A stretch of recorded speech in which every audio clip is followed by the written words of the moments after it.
আজকে আমি কি বানাচ্ছি দেখো, এখানে আমি ময়দাটাকে ভালো করে রুটির আকারে বেলে নিয়েছি, তারপর এখানে ডিম দিয়েছি, পেঁয়াজ দিয়েছি, আর এই দেখো চপার করে কাটানো আছে পেঁয়াজ, এখানে আছে ডিম, এইটা ময়দা। এখন আমি ভালো করে এটাকে এইভাবে কি করে নিচ্ছি, ফোল্ড করে নিচ্ছি। তোমরা নিশ্চয়ই এটা জানো।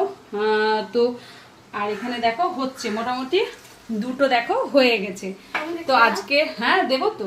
আর এই দেখো আরেকটা রেডি। তো দেখো এটা এখন আমি তেলের মধ্যে দিয়ে দিলাম। আর এই রকম কিন্তু একদম ফুলকো ফুলকো হবে, আর খেতে কিন্তু বেশ ভালোই হয়। বাচ্চাদের জন্য টিফিন বলো বা জল খাবারে বলো, খেতে খুব ভালো হয়। তো জানি হ্যাঁ তোমরা জানাবে এটা কেমন হয়েছে। যদি চাও এই ধরনের রেসিপিগুলো জানতে, তো অবশ্যই আমাকে কমেন্টে বলবে, আমি ছোট ছোট করে তোমাদেরকে জানানোর চেষ্টা করব।